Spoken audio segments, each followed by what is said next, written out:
Karen Tilstra. So Karen Tilstra got her doctorate in creative leadership and innovation and has helped implement several of the first innovation labs, including design thinking innovation labs, including those in pro sports, healthcare, education, and also helped co-create the first social entrepreneurship innovation bachelor's degree at Rollins College here in Orlando. She has finished the manuscript and is editing her first book, hopefully to be released later this year, and has also written a screenplay with one of her children. If you haven't guessed, she's related to me. She's my mom. So we just like to come out and say that. So some think sister, but no. Some have said that. So with that, I think let's jump right into the presentation with Karen. Is there anything you want to mention before we get into it? I actually will be co-presenting with Karen. Right. We are a team at Creativity Effects, so I think you're in for a treat. We have a pretty fun presentation for today. But anything you want to mention before we get into it? I do want to mention something. I'm honored to work with my son. I'm very honored he wanted to work with me. Andy is a graduate from University of Chicago in the areas of anthropology and social sciences, ethnography, which is a perfect lineup for anything about innovation, to learn about people who are doing innovation or who can benefit from innovation. So I think it's a privilege and an honor to be working with my son. I learn a lot from him. Yeah, so I think what we're going to do is we're going to actually start with a video first. So let's start with this video. Karen, I'm going to mute if you want to mute as well once this video starts, okay. And we can just start right from there.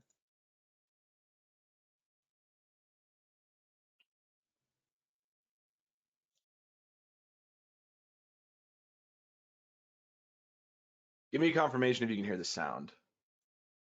2 words can change your life. I do. You're fired. It's malignant. There's 2 other words, simple, rather mundane, and very common, that when used together can also change your life and change the world. These 2 words, yes and. Innovation to me is inspiring because it means you're going somewhere new that no one has been before. The concept of Phil came when Florida Hospital was looking to really become more intentional about innovation process and cycles. Dr. Karen Tilstra brought on the leaders of the Florida Hospital organization to begin this innovation lab. Their vision was to have it open to everyone in the hospital. From the moment you walk in, you can just feel the energy. We've seen people work together who haven't worked together. We've seen a culture of innovation emerge where we never thought possible. Phil is embedded in the center of Florida Hospital. It just made sense because all you have to do is step out directly onto these units and you're getting empathy. It's a very rapid, self-correcting innovation model that connects with the end user to experience what the end user experiences, so they're moving beyond their habitual ways of thinking and acting. This is so powerful because solutions are coming from where they need to, from the front lines where the people are actually encountering the problems. Chief Strategy Officer David Banks said the Innovation Lab would be successful if it fostered a culture of innovation across the healthcare continuum. So far, we've had over 300 doctors, 400 administrators, and 1,200 nurses come together to collaborate and redesign the patient experience. When Phil began, the focus was on internal projects. As word spread, more and more outside companies began to co-create at Phil. Over the past 5 years, Phil has run over 500 projects, and each one has had a unique challenge with the potential to revolutionize healthcare.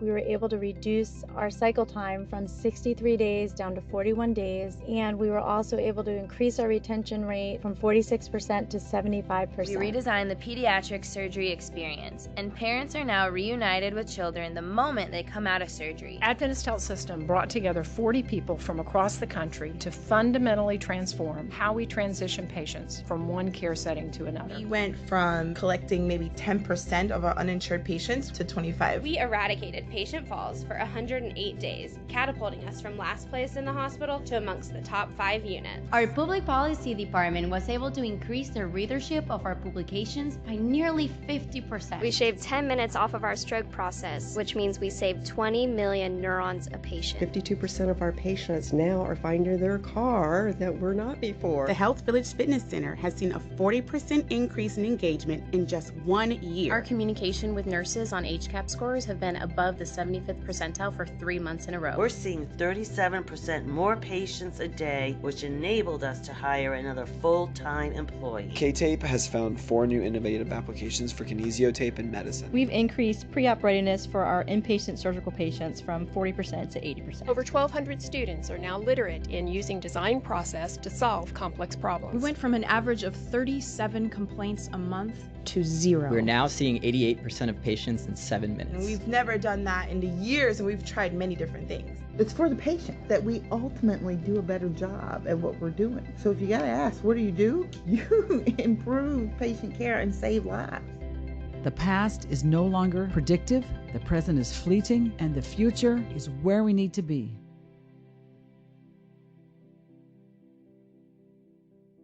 All right. So that's just a brief video on what we do at Creativity Effect. And we'll be going in today's session labeled, if I'll share my screen here right now, labeled the role of leadership in innovation. So as mentioned, I'm Andy Tilstra. I've been chairing this event, but it's I switched my background to be Creativity Effect. So I am changing my hats to my day job. At Creativity Effect, as mentioned, we are an innovation consulting team aimed at equipping employees across the organization with skills, mindsets, and tools to foster a culture of innovation. I am pleased to work with Karen Tilstra, who I introduced earlier with her PhD in creative leadership and innovation. I'm excited for this presentation. What do you think, Karen? Well, I love this presentation because the role of leadership in innovation is everything. Without top leadership support, innovation doesn't happen. It starts and stops with the top leader. Now, it doesn't have to be all the top leader doing the work, but it certainly has to be a vital part of it. And we'll get into that. Absolutely. So to start us off, we want to have a quick story called Walter and the Sales Reps. Now, to set the scene, Karen was very involved in this story, but I'll just set the scene. So at the lab, which you saw in the video, Florida Hospital Innovation Lab, which is now called Advent Health, we would have other companies bring in their projects and their teams to work with some fundamental challenges they were having that were very human-centered. So Walter was struggling with his team because they were losing market share and they were losing sales. So what did he come to the lab with? What was the challenge and what was he hoping to do? When I first encountered Walter, he was very upset. He had been a very successful director of a whole division. They had had strong market share, and they had been losing market share, and he felt that the only reason this was happening is the sales reps were messing up. So when he called, he wanted to know if we could help him innovate or reimagine a way they could run their business without sales reps. And before that, we said, before you get into that, come down and just learn what's happening. Really find out what's going on. And he said, well, we really think we know what's going on. I said, well, just come down and find out. And so we had them observe in surgeries that were using their devices. We had them speak with doctors, observe doctors, hear doctor stories, hear nurses' stories. And in a very short amount of time, they, within the first surgery they observed, they saw that the very competent operating team was struggling to get the base of their device connected to the top, because these devices snap together and you had to have the right bottom to the right top, and if you got off, they didn't quite work. And so there was a lot of frustration. And at one point, one of the doctors said, you know what, this team, they do this, so we have to buy more product, because when we open them, and of course we need to buy new ones. And he said, this is just a rinky-dink operation. And another person at the surgery team said, you know, it's those sales reps that have helped us. If it hadn't been for the sales reps, we'd never been able to figure out this complicated system. Well, Walter and his team were shocked again and again as they gained empathy on what was really going on. And when they came back to the lab, Walter said, I have learned more in 3 hours than I could have learned in 3 years. And it was a simple solution. They actually were inspired by a children's clothing line that would have labels to children, help to match tops with bottoms. And they used that model, and they quickly came up with some prototypes. The doctors just tried them out in the lab, loved them, went back to their lab, figured them out, and brought them back. And Walter said to me in the end, wow, if I had just acted on my fear and fired the sales reps, I would have destroyed so many lives and we still wouldn't have solved the problem. And the fact that Walter was willing to be open when challenged, and his leadership allowed him time and to figure this out, it worked. And I thought, to me, Walter is a very good example of how innovation can get off track and how it can get back on track. And Walter went back, they got their solution, and things, they were able to maintain, regain their market share, which I thought was a really exciting story. And it wasn't just about money, it was about, they were very satisfied that they had delivered a device that worked. And that's always a good thing. And this story just goes to show how leadership with good intentions can sometimes miss the mark and maybe cause even more of a problem than they're trying to solve. So if Walter had not gained empathy, had not learned about that, there was a very good chance that he would have created an even bigger problem for himself, and maybe even could have sunk the company. So this presentation is aimed at how to learn like Walter, how to be an innovative leader within healthcare, and how to make the innovative pathway forward clear and easy to follow for those that report to you. Right. So why did Walter work? I think that one thing I've learned in all the years I've been working with different organizations and helping build innovation labs and develop teams to work in those labs, I have seen across the board, leaders want innovation and they're open to innovation. And no leader intentionally sabotages innovation. We have noticed that there are certain things leaders do that seem intuitive to them that actually do thwart innovation. But Walter worked because we were able to put him on a pathway that made sense to him, even though he had to do some trusting, that had a methodology with leadership support. And I feel that many times we see innovation go awry because the leader might be supporting, but there's no methodology, or there might be a methodology and no leadership support. So the two work in tandem, and you can see that star there is that's the sweet spot. And I think you probably know this, but I could tell you so many stories of where leaders were not on both sides of those things, and innovation failed, and they said, "What happened? We didn't intend this to happen." So we want to cover some points, but simple things leaders can do to bring innovation to a high level of success in an organization that doesn't really cost a lot, and it's not complicated. And so when we were running in this innovation lab and using a methodology for creativity, we use the design thinking methodology, which you can see right here on the right side of the screen. Design thinking starts with empathy at the top, and it goes clockwise down into define, then you ideate, prototype, and test. And what we really focus on is empathy as much as we can. We'd like to say 80% problem learning, 20% problem solving. Now with Walter probably wouldn't have been convinced unless he had actually experienced and seen doctors absolutely disagreeing with his original assumptions. And through that, he was able to define the real challenge, ideate, and then prototype it and test it. So the rational design thinking and creativity, it's a mindset. It's cyclical, it's iterative, it's self-corrective.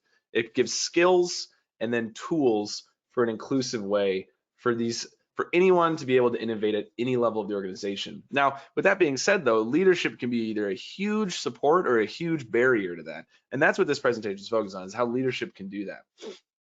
Now, we just want to really just talk about divergent and convergent modes of thinking. So design thinking is constantly diverging and then converging. So diverging is to create choices. That's the empathy. We're learning and we're creating choices. We're learning more to see more and then understand more. And then converging is to make choices. That's the come down. That's the defining stage. That's the prototyping stage. So that's when you're making choices. You're making it more specific, scoped in. Divergent convergent is a constant when it comes to innovation. You're constantly learning and making choices. And one valuable thing I've seen for a lot of leaders to actually understand this, I think intellectually they understand it, but it doesn't feel right sometimes, because To diverge means we're going to go into some chaos. We're going to go in and not really know where we're maybe going. We're just going to learn as we go. That can feel very uncomfortable for leaders. And convergent is now we've got information. We're going to decide. We're going to be on the rational side of this. And what I've seen is a lot of time leaders without some training or coaxing or education, that divergent side becomes lost or maybe is resisted. And I have seen many good innovation projects or initiatives falter on that one part that the leader's like, I don't know, that seems kind of risky. We can't diverge at that point. And we do know that a lot of hierarchy is very strict, and it's coming from the top down, and there's everything needs to be known before. And as Andy said earlier today, you don't have to know everything before you start when it comes to innovation and discovering new things. You'll be in a diverging mode for a while, then you go to converge, then you go back to diverge, then converge. And knowing that is a comfort to leaders I've seen. They said, okay, now you just have to embrace this. You're in the kind of random section of zone of this, but you'll soon be in a convergent zone. So it's just helpful for people to know that. And I think people need to be reminded of it often. Mm-hmm. So we've set the stage for innovation, set the stage for skills, a methodology, a theory of how innovation can feel uncomfortable and exciting. So now we want to really scope in on the 4 ways that leaders can support innovation, 4 ways that Walter supported and was learning. So that first way is through voice. A leader can be a voice, they can be an advocate, and they can really spread the word, the gospel of innovation across the organization. And they're the ones that when people hear it from their voice, they hear them say it, it becomes real, it becomes valid. So that's the first way that leaders can support innovation. And the reason, when you might be saying, okay, of course we know this. Yes, everyone knows leader has to give the voice. But the reason we included this is I've seen so many times where there's the side where the leader, that's all they do is give the voice. And I've said innovate, go innovate. We're involved in a large organization right now. We're helping build it. We're bringing an innovation initiative. It's going to result in an innovation lab. And that's one thing we've worked with the leader is he said, I told people to innovate, go ahead. And I think that this is just one of the 4 things that a leader can do. It's voice with 3 other things that really make it work. So that second one is education. We've done this presentation so many times. I've done this one, she's done that one. So I'll take the second one now. So and another way a leader can really support innovation is providing educational pathways. Now, again, we don't really give any information, or we don't really present on things that are complicated. We present on things that are simple yet aren't done, which is confusing to us. So you may see these 4 things and you may be thinking like, oh yeah, like I do that all the time. But really think about, how is this being done? So a leader that provides education, what resources are they providing in such a way that's educational, so that on the employee's own time, or even allowing it to be on the company's time, how can they educate themselves to acquire skills to then feel confident to then innovate? Because it's not just the voice and then the permission given by leadership. The people actually producing the innovation and doing it, which it can't be the leader at all times, has to believe that they are educated enough to lead out innovation in an effective way. And one thing a lot of times people, oh yeah, what were you saying? One thing I want to say about innovation, I mean education is, education, I like to say action learning. Educate in real life situations. And I don't like to have mandated education or mandated training, or okay, in all due respect to HR, unless it's kind of like for getting licensed or getting like safety factors. I think all education that comes out of an innovation should be on a volunteer basis and should be rooted in real life situations, because otherwise it's just like, okay, why do we have to do this? Here I am, I showed up for the workshop, I'm mandated to be here. I don't think those are that effective. And I actually have had a lot of experience with this, and I've seen when people come because they want to come, the leaders invited them or given them permission, and they choose to come, it becomes much more powerful. And you couple that with in real life situations that they're working in, powerful. Education takes a whole different result. And just to get in my anthropology mode, I believe that innovation is intrinsic to a human idea. So to be a human is to innovate. We can talk about that later though. A third thing that leaders can do is they can make themselves and they can make the people of the organization accountable. So that requires maybe changing job descriptions every week, checking in, understanding that while accountable, there may need to be some flex, but also to celebrate when milestones and innovation is done correctly. This could look differently than just saying like, hey, how are you doing it? What are you doing? And then just keep like pressing on the employees. This could look like changing the job description of the leader, maybe hiring full-time employees at the lab, or maybe providing 10% or 20% of an employee's workload dedicated specifically to innovation. Yeah. Anything you want to add, Karen? Or good to go to the fourth one? Accountability is it can come in many forms, but the leader gives permission he holds his people accountable, and he holds his people accountable that they hold their people accountable. The innovation can be business as usual, so people can innovate on many different levels because they have a broad definition of innovation. We could talk a lot about a broad definition of innovation, and some companies fail because they have too narrow of a definition, but a broad definition of innovation works well with accountability because anyone can innovate wherever they are. Take a concierge at his desk or is the welcome desk. What could he do at his level or his space to innovate? And who could hold him accountable for that? He's getting ideas and doing the best possible. And this creates a very engaged workforce when they're allowed to, when they're given permission, but held accountable. And the fourth way is the leader can provide resources. So we mentioned educational resources, but these resources could also be providing a space, providing time, providing accessible materials and time and resources that the innovation team and all employees, and money, providing money, either hiring full-time employees or, as we mentioned, rewriting job descriptions. Resources really captures the miscellaneous of innovation because it can cover so many areas. It can cover from your environmental services all the way up to your CEO position. So resources that are validated and verified by leadership that are then accessible to anyone in the organization, specifically those involved in innovation. Right. And these are four things that you might think, wow, okay, we really knew that, or that seems so common sense. But actually, from my experience working with many different organizations, these can easily be overlooked because it just can be, but it doesn't have to be, and this doesn't have to be hard, how to apply that. And it's kind of fun working with leaders to figure out how to do that. And every situation might be a little different, but the four things need to be there. This is the four sweet spots of leadership support of innovation. Yeah. We have some examples too. Yeah. So we have two leaders here. We have Bob and Bill. We have the Goofus and the Gallant that will give us some examples on these. And I'm looking at the time, and we may need to streak through this pretty quick. I'll do Bob, you do. I'll do Bob, you do Bill. All right. So giving you examples of how leaders can do this in a right and wrong way. So starting on voice. So Bill was people loved him as a leader, and he was like, let's start an innovation initiative. And so he started telling people what to do and started asking them to do it, but then wasn't really giving a lot of instruction and wasn't really making it clear what exactly he meant. He just said, go innovate, do it. And this kind of started making him a little frustrated when people in the confusion, his employees weren't necessarily providing what he thought was innovation.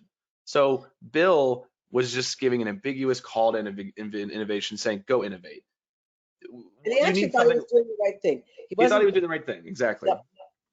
So Bob, he actually said, we need to have an innovation initiative here. We're going to launch one. I'm going to be the voice. I'm going to talk in town halls.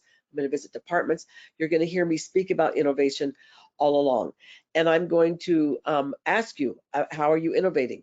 And it became, for Bob, it became part of his everyday language. And that was to me, transformational about that. He opened the door, and then the other three, we'll tell how we did. But his voice, he was very clear every place he could speak. Bill, when it came to education, he expected his employees to already know what to do, so he did not provide education. He had the experience of, innovation He had the right lingo and the right vernacular, but when it came to actual action, Bill expected his employees to know what to do, and then was frustrated when they gave him questions or asked for education. Or didn't do it. This frustration kind of festered into a point where he started becoming extremely explosive with them during meetings, and was using a lot of blame and shame, wondering, and because he himself was under pressure to innovate, the other executives are looking for him to innovate in such a way, and so he was expressing this frustration in very unhealthy ways. So Bob actually said, I am going to provide opportunities for you to learn. And he sat down with his direct reports, what options are out there, what are good ways to do it, who can we bring in, where can we send people. And he also said to his group, I'm going to bring in a consultant and I'm going to have them train us in the basis of innovation models, creative pillars of creativity, things like that. And so he actually set the example. And then as it rolled out, he gave people opportunities from all levels of the organization to share during town halls, department meetings, op-eds, all different kinds of things, what they were learning. And he became a model for education, which was very, very inspiring for the whole organization. Absolutely.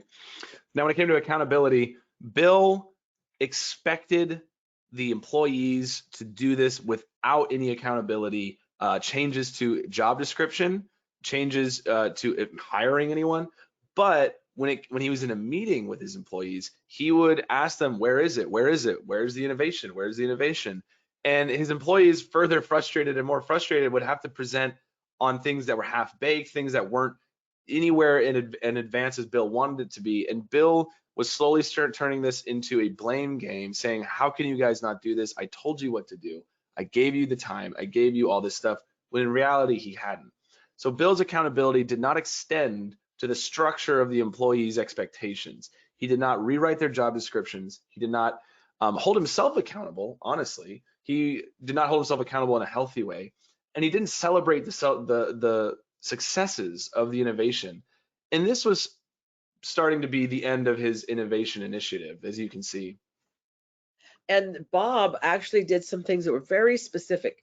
He sat down with his direct reports, there was 8 of them, and he said, on our Thursday meetings, I'm going to ask you, everyone will have a point in time where they can share what they've done to actually push our innovation initiative forward. I want specifics. And then he said, I want you, to direct reports, when you meet with your direct reports, ask them what they've done. He did that. He also met with different department heads and said, how can we alter some key people's job descriptions so they can have time to innovate, and who can hold them accountable. And then he took one of his significant cabinet members and made them the executive director of innovation, and allowed him to go around. He took things out of his job description and put in innovation in. And again, he was continually checking, how is it working? What do we need to tweak? And he didn't just ask his direct reports. He actually asked his direct reports to meet with their direct reports and on down the line, and what was working and what wasn't working, and they would report back up. And he then created in the town halls, they had very regular town halls in this organization, he allowed a whole 15 to 20 minutes of innovation reports, what's working, what's not working, and or what's going on too. And it really was impressive to me to see. And the Bill, on the other hand, I've worked with some Bills, and the Bill people, they're not meaning to destroy innovation. They're not absolutely not trying to be bad leaders. It's just research shows, some McKinsey research shows that leaders want innovation, but a large percentage of leaders do not really know the breakdown of what it means to actually get the innovation train moving. But Bob actually took the time, and he told me himself, he said, it's been some of the most rewarding work I've done is taking time in my schedule to bring in innovation and holding people accountable. He says, very rewarding. Absolutely. So then the fourth way that Bill failed to provide was resources. Now, at this point, his innovation initiative, it was already too late. So he, at this point, brought in an outside consultant to actually kind of do his job for him, but the damage was done. The nuclear Well, but footprint. actually, it can be a nuclear footprint when innovation goes awry, but nothing is so far gone it can't be corrected. That is And true. the thing what happened with Bill is he just phased out of the organization. A new leader came in, and then it was able to start again. But I mean, I had compassion for Bill because Right. he wanted to do the right thing. The resources happens. Yeah, it does. So, and unfortunately, the resources that Bill provided were just too little, too late, and he was already on his way out. So it left kind of a bad taste in the employees' mouths. So Bob actually, what I loved about Bob, working with Bob, was so easy because he said, I've got to provide resources. If I have to reallocate budgets, if I have to reorganize things, I'm going to. So what he did is, and I really learned a lot from him about resources. He said, we've got time. We're going to have to allow time. We're going to have to give the resource of permission. Right? We're going to have resource of people, and we're going to have resource, of course, of money. But what I learned in some of the different innovation initiatives I've done, it doesn't always take big money when you're talking about embedded labs and you're trying to get the whole organization to innovate. Money is not always the biggest factor. Changing mindsets and getting support can be a bigger factor. But I just have to say, working with Bob was a really, really rewarding experience, and his innovation initiative worked. Bill, on the other hand, I want to say he's gone on to actually be successful. He learned a lot. We kind of have some jokes about what went wrong, but everyone can learn from their mistakes. Nothing is so far gone it can't be corrected. And it's very rewarding. And so these 4 things that leaders can do I think we have them here again, Andy. Yeah. So the first one is voice. The leaders become an advocate for innovation, and they spread the good news of innovation to the organization. Then we have education and how that could look for the organization. It doesn't have to be expensive. There's lots of options. Yep. Accountability. The leader holds themselves and their employees accountable by rewriting job descriptions, hiring new people, and providing a space. Right. And then the last one is resources, providing resources, appropriate resources for the organization. And again, it doesn't have to be big money. There's lots you can do, but resources have to be given: time, people, place, and some funds to make innovation successful. And these are things that all fall in the leader's purview. He doesn't have to be involved in all of it. He just has to make sure he's opened the gateway for these 4 things to happen. Right. So putting it all together, we do have a case study with the breast care project. Now I'm looking at the time, so we may have to summarize this more quickly than we have before. So very quickly, I can do it. This was a project we worked with a very, very, very large organization, and the idea was to diagnose breast cancer in a day. And people came on board saying, this is what we're going to do. We're going to get this. This is what people want: diagnosing cancer in a day. Woohoo! We're going to get it done. But as we went and got the empathy and looked at the whole continuum of care, we learned that a lot of people didn't want to have a diagnosis in a day. And the leaders set up the situation so that the project could run. That was partnered with a large hospital and a very large organization, community members. We brought them together. Leaders from all those places gave permission to do this project. And the resources were put there. But again, it wasn't a lot of money. It was more time and people. And this project was actually transformational. They just really quick wrap up as they got the empathy and learning from people in many different phases of the cancer continuum, early diagnosis, in the middle of treatment, and post care. They learned that not everybody wants a rapid answer, but what people want is, once they get a diagnosis, is a clear pathway. And most healthcare systems don't have a clear pathway of what am I supposed to do? Where am I supposed to go? How am I going to get this paid for? All this kind of stuff. And they learned, a very simple thing, as most innovations are, like, after you think, why didn't we think of that sooner? That they created a pathway and support that they thought was impossible before. And this project then resulted in an 80% retention of person being diagnosed, just stick with a treatment plan all the way through, 80% improvement in adherence to treatment plan. And plus they were able to shorten the cycle time by 40%. And it was very rewarding. It was extremely rewarding, and a really another unintended consequence from this project was there was 48 women involved, and we had the women that many times of the project coming together, and at the end those women said, this has been so rewarding, we've gotten to know each other. And those of us that have finished our treatment, we've been so encouraging to those who are in the middle or those at the beginning. And I think that was one of the coolest things that came out of that project, those women, how they connected. But what we learned is the answers are there if we're willing to commit the time, put the people on the project, and go and really learn what's going on. Not what we think what's going on, but when we learn what's going on. And when leaders can support that, innovation can soar, and it does not have to be expensive. But anyway, we've had some very exciting and very rewarding experiences helping organizations, healthcare, government, education, private business, NGOs in developing competency and innovation, either in developing labs or developing teams. And everyone can do it. And from my perspective, I think every organization has benefited from a design thinking innovation lab because it accesses the creative capacity, leadership potential, and intellectual ability of everybody within the organization. This is very, very rewarding.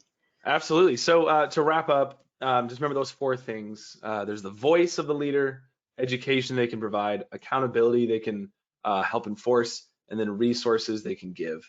So we hope that this presentation has been interesting. We have a few questions actually in, so that's great. But if you want to reach out to us, keep the conversation going at creativityeffect.com, or you can reach myself or Karen at Andy@creativityeffect.com or Karen at creativityeffect.com. We love talking about innovation. We love meeting new people. I mean, we love solving complex problems. So yeah, let's get into the questions now.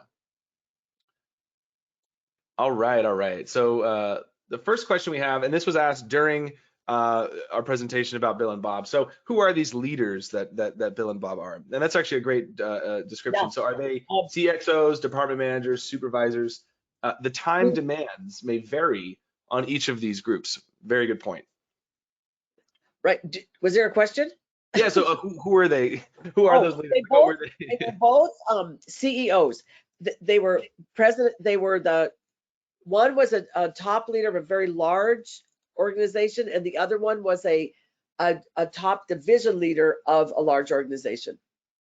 So they were great people too. They're very pleasant, successful people.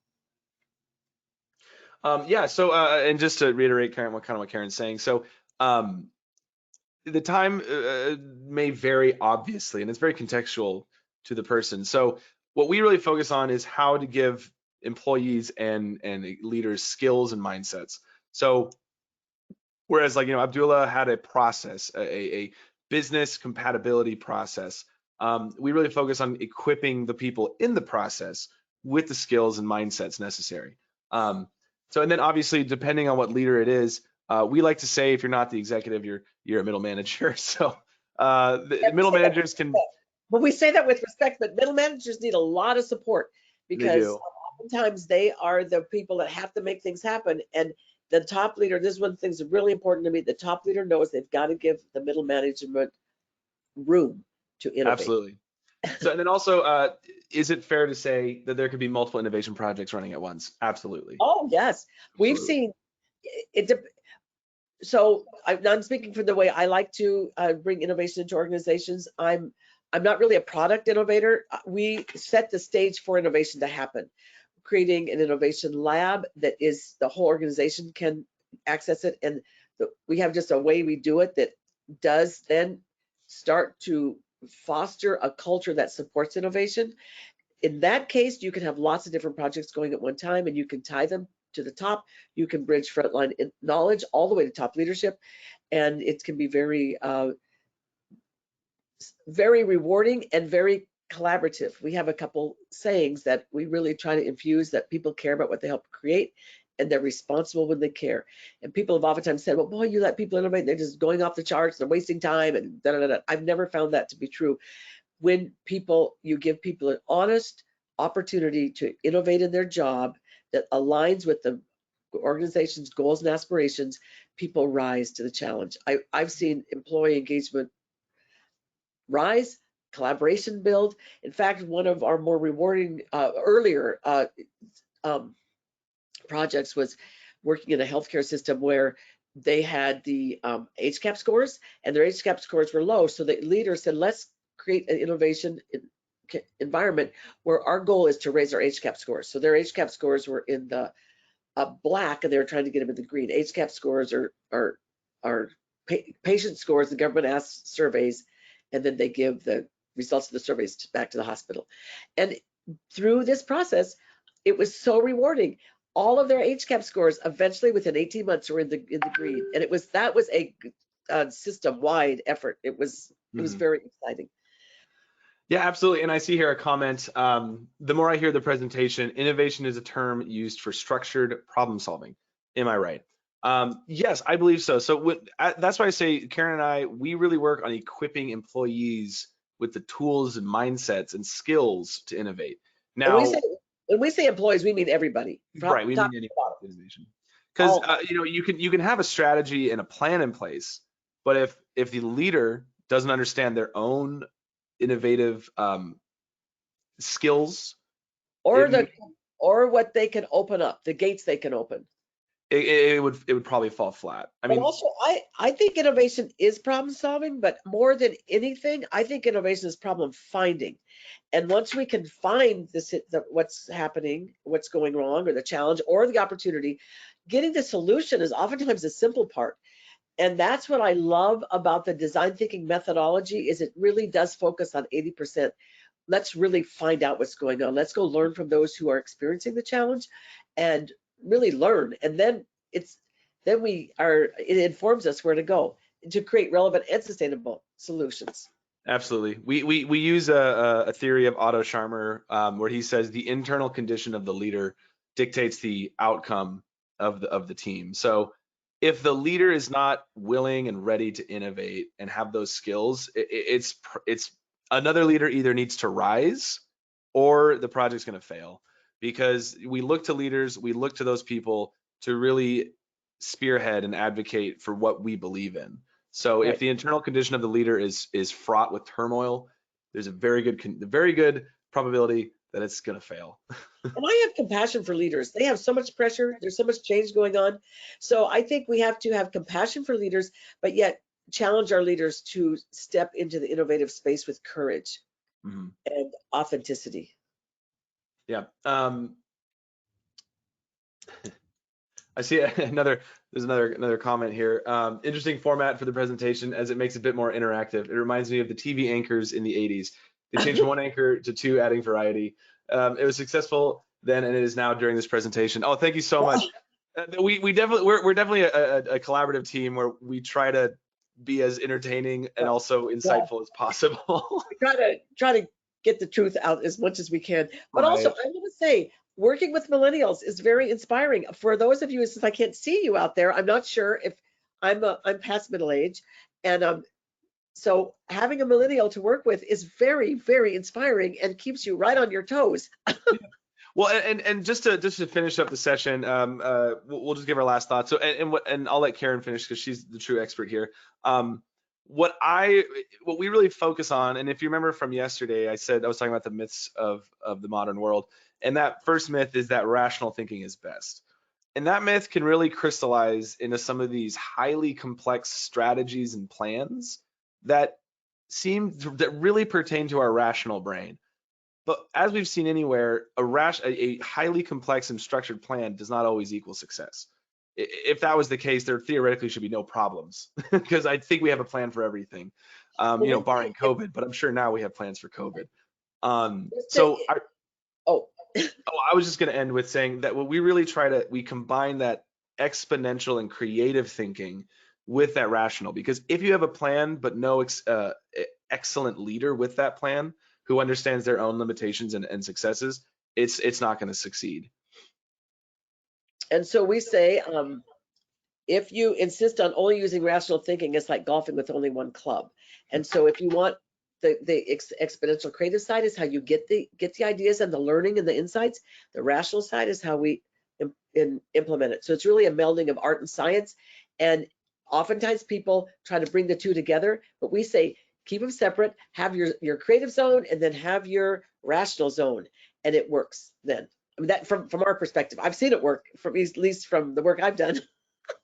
Well, everyone, thank you so much for joining us. Let me quickly change my background back to where I was. So now I'm entering my chairperson identity. Well, Karen, thank you so much. I'm glad I could help. I got to buzz off because I've got to go give another presentation to a place downtown Orlando. So well, yeah, you can exit the call very easily. I just want to say thank you so much for joining us on such short notice. Happy to do it. Honestly, happy to do it. I've always. And again, if anyone in the audience has any questions or comments for us, please reach out to us on LinkedIn or through our email, Andy@CreativityEffect or Karen@CreativityEffect. Please join us in 10 minutes. We'll be jumping into our third session of the day with Swadeep Singh as he talks to us about the possibilities of AI and the ethical perspective of them in healthcare. I'm excited for that. Well, everyone, thank you so much for joining us. Thank you, Karen. Bye-bye. We'll see you later.